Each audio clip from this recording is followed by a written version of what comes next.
Welcome back to the Space School, otherwise known as PBSW, your favorite hangout place, and today we're back with another Star Wars story. Today we'll be taking a look into what would have happened had Plagueis killed and foiled Palpatine's assassination attempt.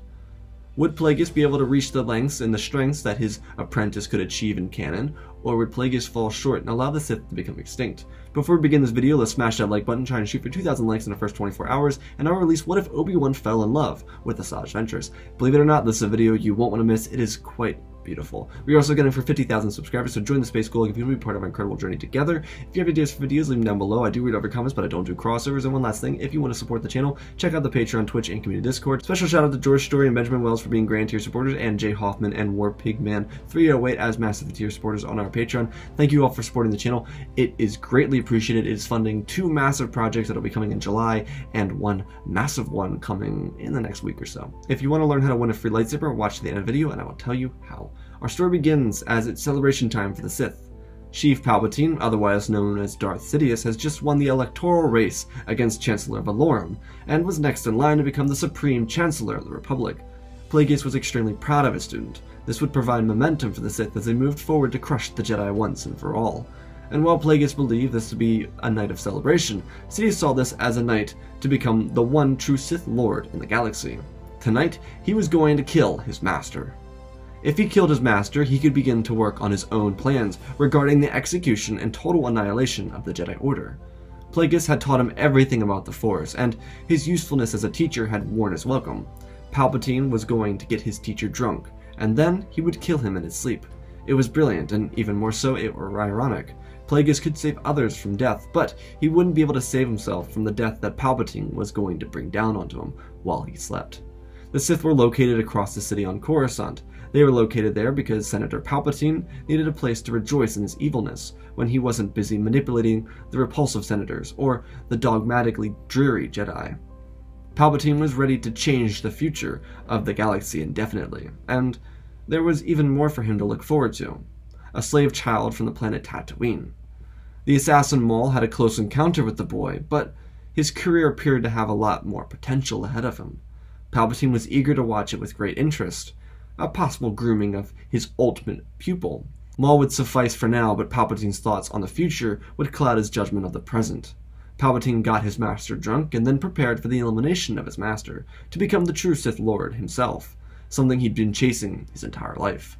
Plagueis went to lie on his bed as Palpatine opened the bedroom door quietly. Plagueis appeared to be out, sleeping. Everything was so close to coming true. Palpatine glided across the floor with his smile growing more and more each step he took. The galaxy was one step closer to being his, and as he got up to his master, he raised his blade over his head and then ignited it.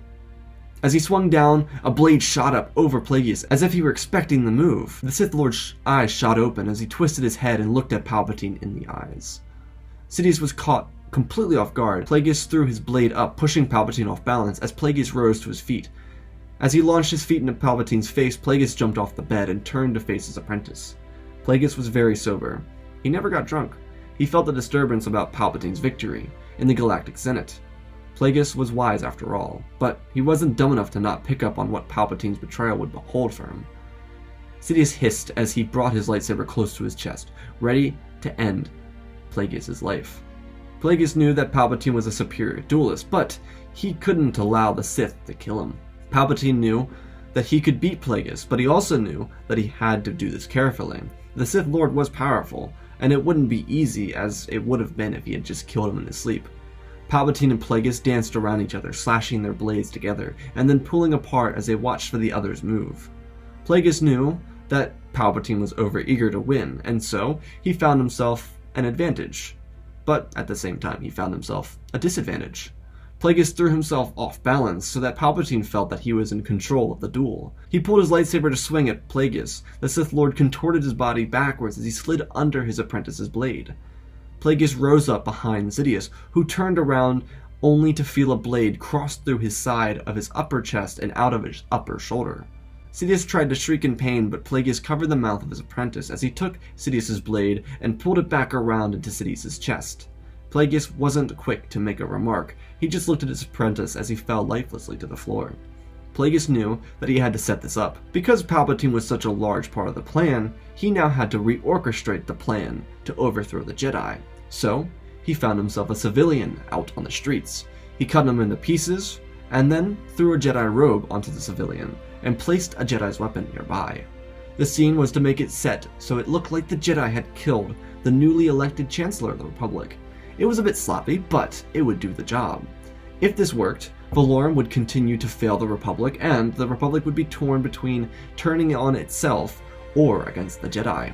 Plagueis may have lost his advantage, and without Dooku or Sith Lord setting up a clone army, Plagueis had to construct himself a new plan. But first he was going to escape, and allow the Republic to crumble within itself. Plagueis moved quick as he left a tip at the Coruscant police about seeing a couple of Jedi flee the residence of Sheev Palpatine. It wouldn't be long until a body was discovered, and then the Republic fell into chaos. The newly elected Chancellor of the Republic was murdered, and the evidence all pointed to the Jedi. It wouldn't take long, and then the Republic would erupt into chaos inside of the Senate. At the same time, the Jedi Council tried to mount a defense against it, but with Obi-Wan Kenobi and Qui-Gon Jinn on Naboo, it only made the case against the Jedi a little bit more suspect. While the two Jedi were there to liberate the planet, without the presence of Darth Maul, the Jedi without much context were seen as trying to help overthrow the Naboo throne.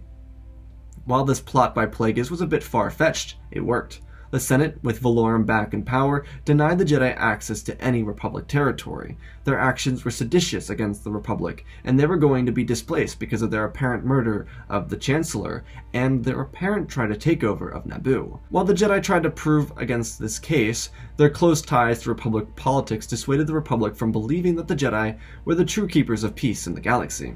The Senate barred the Jedi from having any place on Republic worlds, and they were thrown out of the Republic indefinitely. The Jedi had a month to exodus from the Jedi Temple and find themselves refuge amongst the stars. So, Plagueis and Maul decided that their time to strike was now. While Plagueis was very interested in learning about the Force, with the Jedi gone, he would be able to access the Sith Temple under the Jedi Temple. But if Plagueis and Maul could trap the Jedi, maybe, just maybe, they could strike at the Jedi in their weakest moments. Maul and Plagueis got to work, while at the same time, the Jedi sent scouts out across the galaxy. While they weren't ready to give up their temple on Coruscant, it was an opportunity to put themselves out with the people of the galaxy. Though it might be a while before the Republic saw the Jedi as heroes again, they had only begun to distrust the Jedi because of their attitude towards the political atmosphere. Now that it was all sorted, while their religion wasn't illegal, it had more restrictions than the Sith, and Plagueis decided he could use this to leverage control of the Republic into the hands of the Sith without a war. And while he could play the long game, that was Palpatine's plan, he didn't want to wait 10 or 11 years and however long it would take a war to end to control the galaxy. Plagueis had a better idea though, and now he was going to take full advantage of the Jedi being removed from any power in the Republic. Maul and Plagueis got to work, though they needed to prepare to have a trap for the Jedi. Their plan was set up, and they just waited until the Jedi prepared to leave the Jedi Temple. It took hours for the Sith to set up their grand assault on the Jedi, as they prepared the Jedi Temple to trip the Jedi into mass confusion. While at the same time, Plagueis and Maul had a great plan set up, they also had a group of people they hired by a man who wouldn't disclose who they were. Plagueis paid the man off, and he hired the necessary men for the operation. In the middle of the night, Maul was sent into the Jedi Temple. It had been their home since they recaptured it in the times of the Old Republic. They waited until the last day to leave. While some of the Jedi had no problem leaving the Jedi Temple early, the rest of them wanted to say goodbye to their home. The sun rose, and the Republic guards stood stationed outside of the Jedi Temple to ensure that their departure was safe, and to make sure that the people of the galaxy wouldn't run inside, knowing that there was a large protest being planned.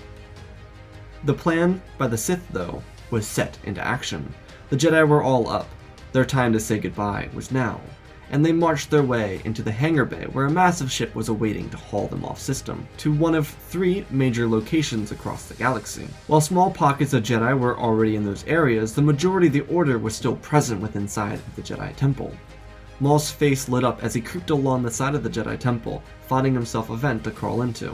The light was rising and everything was silent. The Jedi were silent, and the parade was even more so. The trap was set. The Force felt out of balance, but that was the case since the death of the elected Chancellor. On the lower levels, knights were waking up the younglings from their sleep and preparing them for their exodus. Inside of the walls, and hidden in plain sight, were the tools of the destruction of the Jedi.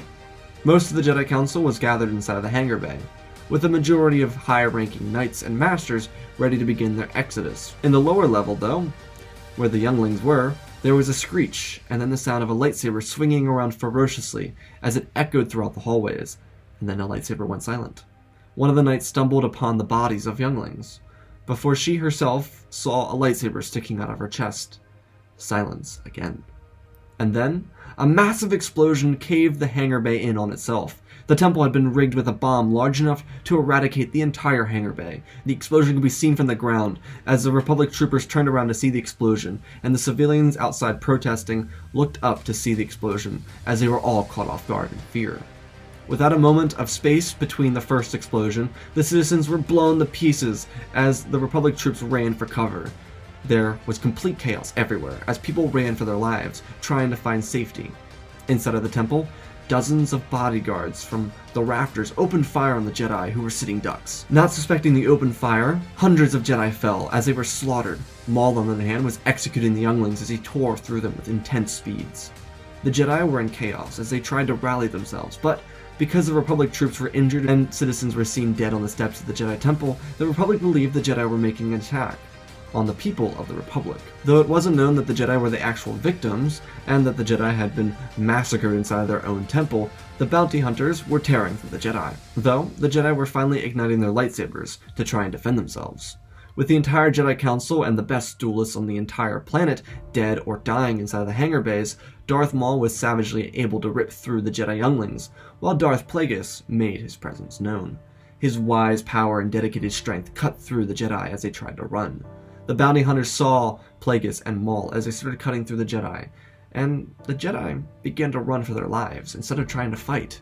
Plagueis pushed forward as Maul danced around his back. Plagueis threw his hands up towards the bounty hunters as a sign for them to go to the hangar bay and execute the survivors before they left. Plagueis told Maul to destroy the security recordings and find out the locations of the other 3 Jedi temples so that they could deal with them as well. Republic troopers then made their way into the Jedi Temple to try and stop the Jedi incursion. As they saw Jedi running towards them, their instinct was to open fire. Plagueis watched as the Jedi ran into another corner where they were being shot down. Republic troops didn't know that they were being duped, but they still executed the Jedi before they could surrender or ignite their lightsabers. Plagueis watched from the balcony as he smiled and covered his head with his robe. Plagueis disappeared into the smoke, and Maul crushed the security system and vanished like the assassin he was. The bounty hunters made their way into the hangar bay and executed the survivors, and then they bailed, escaping from the Jedi Temple. The Jedi were decimated. Thousands of them were executed and slaughtered inside of the Jedi Temple itself. Plagueis and Maul moved back to their hideout and watched as the chaos ensued on Coruscant. The bounty hunters were paid heavily, and they were then sent out to the planets where the Jedi were. The planets were Ahch-To, Yavin 4, and Tython. Plagueis then made his move towards the Senate by himself, as he prepared to make a motion to the entire chamber. The morning was chaotic, and the Senate was ready to make the Jedi barred from the galaxy, but Plagueis had a plan. He stormed into the Senate building as the flames of the Jedi Temple cascaded across the city itself. The Senate was in disarray, especially because they needed to make a decision about the Jedi, but the capital city was in complete chaos. Then someone approached the Senate. It was a large Mun. He sent his pod into the middle of the chambers and took the attention of the entire Senate by silencing them. He told them that he was a Sith. He said that they were an ancient religion that rivaled the Jedi. The Sith had almost been wiped out by the Jedi, and they were in complete desperate need of help from the Republic. The Senate listened in. Plagueis spoke as he expressed that the Jedi tried killing off the Sith. The Jedi were corrupt, and they tried to manipulate the entire Republic to wipe out the Sith themselves. Plagueis continued manipulating the Senate, telling them that there was a Sith temple that was hidden under the Jedi Temple. The Jedi tried to blow it up. He expressed that the Sith temple would provide security to the Republic, but the Jedi were out to cause destruction. They thought if they couldn't have power, then nobody could. They tried to hide the ancient religion of the Sith from the Sith themselves. After all, the temple under the Jedi Temple was the last temple the Sith had. Their attempt to destroy the entire Sith religion was close to succeeding, but Plagueis was pleading with the Senate to make sure that the Jedi didn't get away with their crimes against the Sith. Of course, Plagueis knew that the Sith Temple under the Jedi Temple wasn't the last one, but he knew that would outrage the Senate. And the Senate itself was outraged. They couldn't believe what they heard. Of course, they were willing to believe the Sith. With troopers and civilians dead on the grounds of the Jedi Temple, they were definitely within reason to be blamed for what happened. While the little knowledge that came out of the Jedi Temple was that the Jedi tried to attack the Republic troopers, who defended themselves with honor.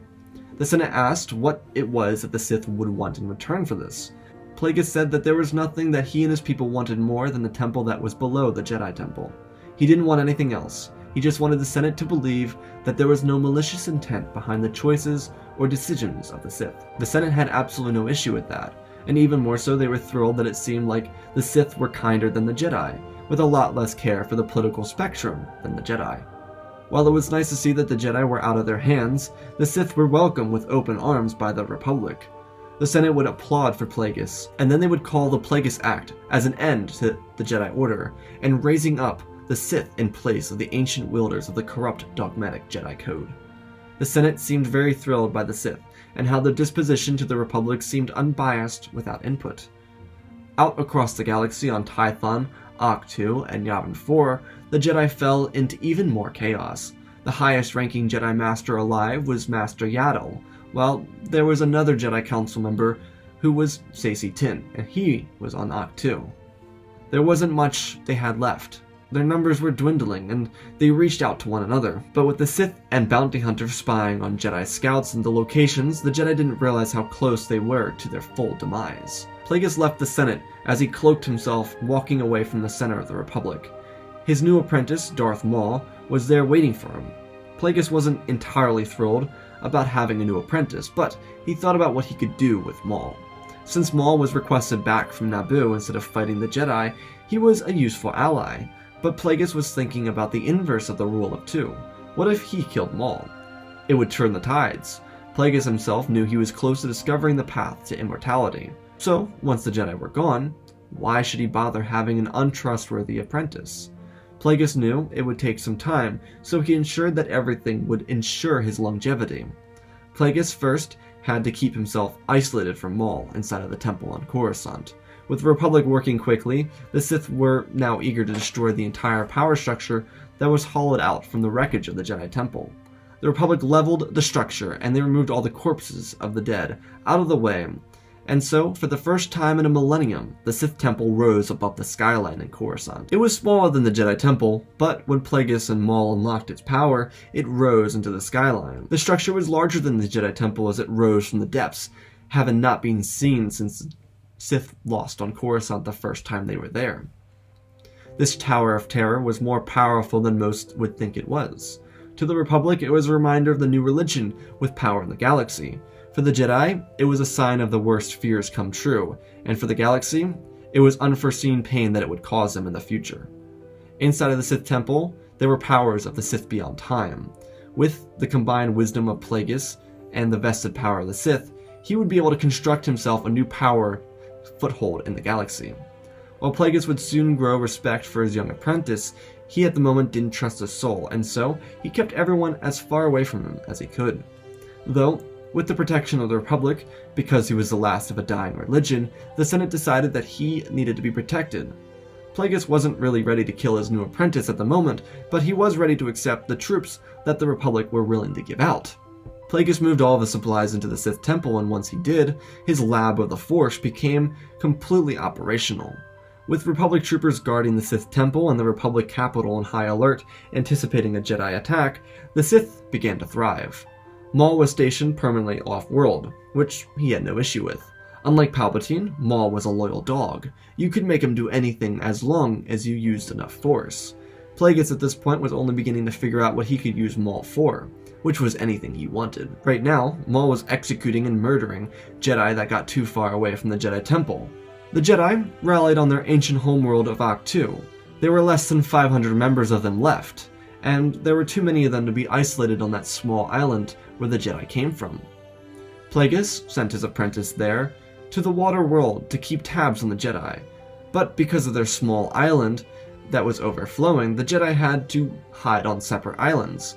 This is where Maul took advantage of the faltering Jedi Order. He would sweep into the small colonies of Jedi at night and slaughter them where they slept. Plagueis across the galaxy was able to capitalize off this, because the ancient powers in the Force thrived when the Jedi weren't a part of it. The Sith Temple on Coruscant sought to destroy the Jedi, and when the light began to diminish, its powers began to grow, and every night when Maul slaughtered the remaining Jedi, the power of the temple and Plagueis grew. Maul knew that he wouldn't be able to do this mission anymore when the Jedi began to move onto the main island, and so, when they did, he retreated back to Coruscant. Plagueis was still on Coruscant using the dark side of the Force. Plagueis was so committed to the dark side that he brought a longtime rival of the Sith to Coruscant to work with him. Mother Talzin came to the Sith Temple to work with Plagueis and their ways of the Force. For Plagueis and Mother Talzin, they could learn more possibilities within the Force, and without Palpatine, Plagueis was more inclined to work with Talzin, because they could both access new forms of the Force. While the witches of Dathomir weren't evil, they were committed to using the dark side of the Force for their magic. While Plagueis did care that they weren't pure-blooded Sith, he did care that he were able to obtain new powers within the Force. Plagueis' grand scheme was beginning to work out in his favor, as the ancient Sith temples across the Outer Rim began to activate. Because the temple under the Jedi Temple was concealed by the light, but now that light was diminishing out in the galaxy, and now all the Sith temples were revealed. The Sith's true power began to rise, and no one but the Jedi could save or fix it. The rising power in the galaxy wouldn't be able to be stopped, though. Plagueis would be unbothered with the extra guidance and knowledge from Mother Talzin. He was now on a path of true success in the Force. Plagueis had himself an altar, and in that altar, he spent day after day, night after night, working on new powers within the Force, taking new steps into becoming immortal. He knew he could become immortal, but there was something else he needed to do first. He needed to secure his power in the galaxy, and to do that first, he would have to manipulate the minds of the Senate with the dark side of the Force. While there were many intelligent Sith throughout the history of the Sith, Plagueis himself was on a different spectrum. He was so close to achieving the most power that any Sith had ever had. Plagueis had one short-term goal, though, and he found the answer to it after months without sleep and months since the fall of the Jedi. Plagueis found the power to crush the Jedi once and for all, and rid their plague from the galaxy. He found an ancient power that hadn't been seen for millennia. Plagueis took the knowledge he had vested in him and made his way to Ahch-To, where his apprentice was. Of course, Plagueis, with the information of where the Jedi were located, would be able to wipe out the Jedi with the power of the Republic military. But why would he do that when he had the power himself to do it? The pride of killing off the Jedi Order would let him reign as a supreme Sith Lord in the history of the Sith. But with immortality around the corner, he didn't believe that he would have a problem with cementing himself in Sith history. Plagueis' trip to Ahch-To wouldn't take long, as he arrived in the middle of the night. When he landed, he found his apprentice who was waiting for him. Plagueis got out of his ship and walked up behind his apprentice, who turned around and explained that he had been watching the Jedi for months. They hadn't done anything irregular. They consistently had a Jedi Master on guard, but other than that, Master Yaddle and Tin were struggling with the Force. Most of their Force essence was diminished by the dark side of the Force. Plagueis and Maul traveled across the water, onto the main island where the Jedi were all located at this point. Plagueis was swift. Without igniting his lightsaber, he broke the neck of the Jedi Sentinel that was guarding the camp. Though Maul showed eagerness to kill the Jedi, Plagueis convinced him that he were not there to kill the Jedi. This would be a simple task. Plagueis walked into the camp because he wanted to kill all the Jedi himself, and found the Grand Master and Master of the Order. He used Force Drain on the two sleeping Jedi Masters, as Maul watched the kind of power that his master could wield. Yaddle and Saesee Tin lifted up into the air as Plagueis drained their entire life essence from their body. He then used the Force to snap their necks, to ensure that their deaths were permanent. Plagueis then turned around and raised his hands as he walked outside of the little hut. Massive clouds floated over the Jedi camp as Plagueis began speaking in the ancient Sith dialect.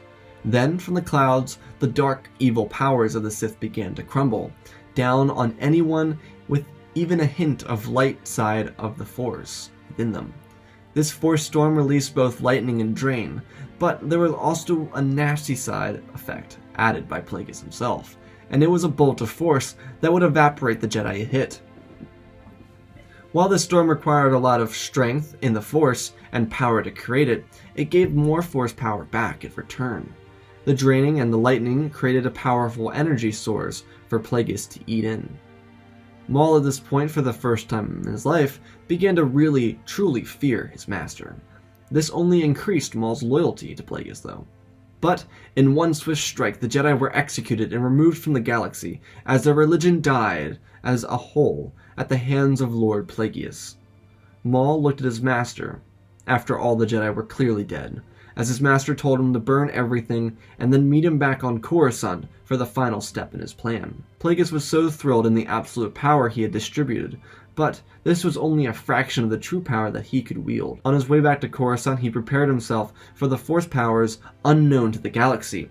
It would take all of his being, or that of another, to do it.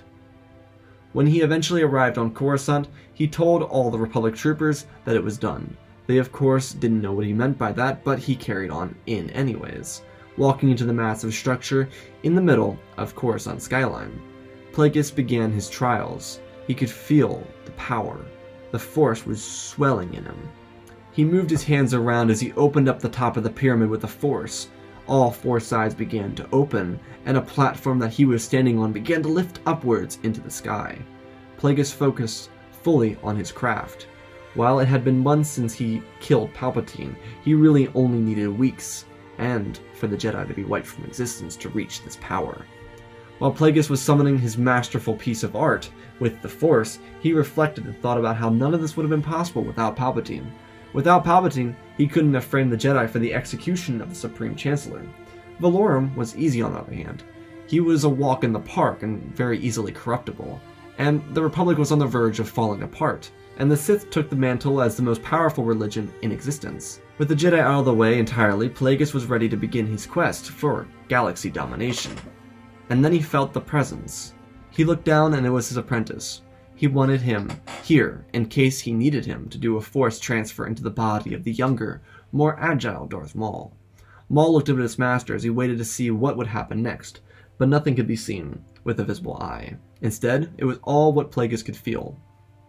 And what he did was create a Force manipulation to control the minds of every leader on every star system across the galaxy. While Plagueis himself struggled a bit from the overwhelming use of his own essence, he used his hand and draped it down towards Maul as he lifted him up into the air. Maul began to panic, but it wouldn't matter, as Plagueis used the dark side to use some of Maul's essence as a power in the Force to complete the absolute control and manipulation of leaders across the galaxy. But it would only be inside of the Sith Temple, where he could control their decisions and their actions. From here, Plagueis would construct himself a massive army that would be feared across the galaxy. With leaders from both the Trade Federation and the Republic uniting together under this manipulation, a massive army was raised, millions of which being battle droids. Plagueis sought to bring back the ancient ways of the Sith, though this time he would have absolute power. He would grow Sith like Palpatine grew Maul, creating an animal that would be completely subservient to any action taken against them. It wouldn't take long before the Sith were recognized as a true power in the galaxy. They held the mantle, and without any beings that used the light side of the Force to rise up against them, there was nothing that they could do. With the Jedi's chosen one having been killed inside the Jedi Temple bombing, Plagueis knew that it was time to raise an army of Sith himself.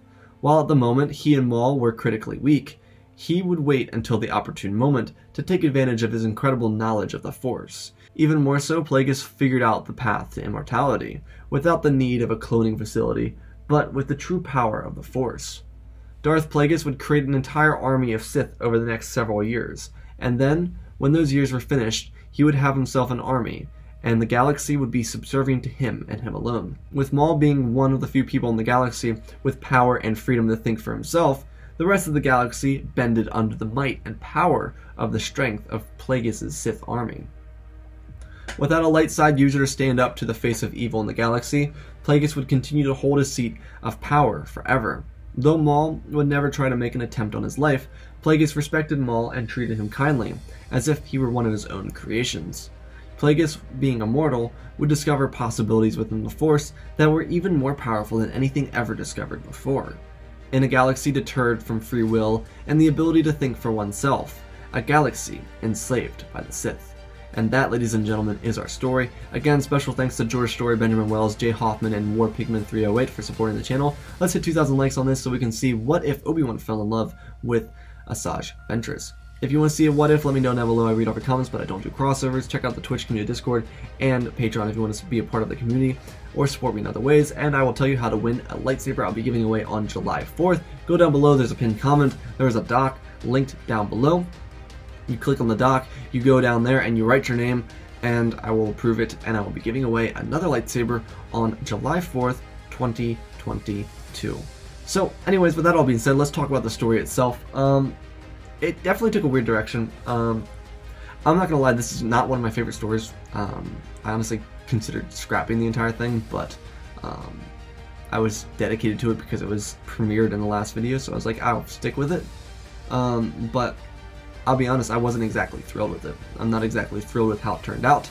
I think it's an interesting turnabout, but it's definitely not one of my favorite stories. I like the dark side ending. I think the dark side ending is fitting for Plagueis, but I don't think that I think that the Sith could have done it. I don't like the story as much. I don't think there's a lot of there's not a lot of personality in it and that I like to put in. And that's probably the reason why I don't like it as much, because it's not as personable. It's very grand scheme. You know, there's a lot of stuff going on in this. You know, the Jedi Temple gets bombed, the Jedi get slaughtered, and then Plagueis just convinces the Senate, and then the Jedi are wiped off of Ahch-To, and then the Sith just take over the galaxy because Plagueis is a genius when it comes to using the dark side of the Force. But no, I mean, I don't think it's a bad story. It's just not one of my favorites. That's all. Because I think it's the point across what I was trying to tell, but at the same time, I'm kind of like, well, you know, I could have. I don't know. I feel like there's a little bit of emotion missing because we don't have a whole lot of information about Plagueis. You know, we have the book of Plagueis, and I think that's technically Legends now. So, you know, we kind of have a little lack of information regarding Plagueis. And I think I wasn't able to expand upon it. And I think I could have expanded upon it if I wanted to, but I just didn't feel that with this story. I think the story just kind of lacklustered a little bit, because it's really just what if Palpatine just didn't do good at being Palpatine, and Palpatine's really pretty good at being Palpatine. While I think the turnabout is actually pretty interesting, I don't know. Tell me how you guys think about it. Again, I really thought about scrapping this video, but against my better judgment, I decided that I would upload it. Because I mean, you guys see the premiere, and I want to try and deliver, and I tried to deliver, but again, maybe it's because I wrote the Asajj Ventress and Obi-Wan video at the same time. Both videos were written at the same time. Just about, I skipped back and forth between both of them, and the other one is much better than this. But that's a romance story, and it's beautiful. It really is. It's very emotional. It's like the Vader Return of the Jedi video, and I think that's what I'm comparing it to. And this is a cool story. It's just not as emotional as this next one. So, anyways, with that being said, subscribe, join the Space Gulag if you want to be a part of our incredible journey together. Remember, shooting for 50,000 subscribers. We're getting there. We are making moves, and I want to keep making those moves. Anyways, guys, I love you all. Spread the love, and always remember, my friends, may the Force be with you.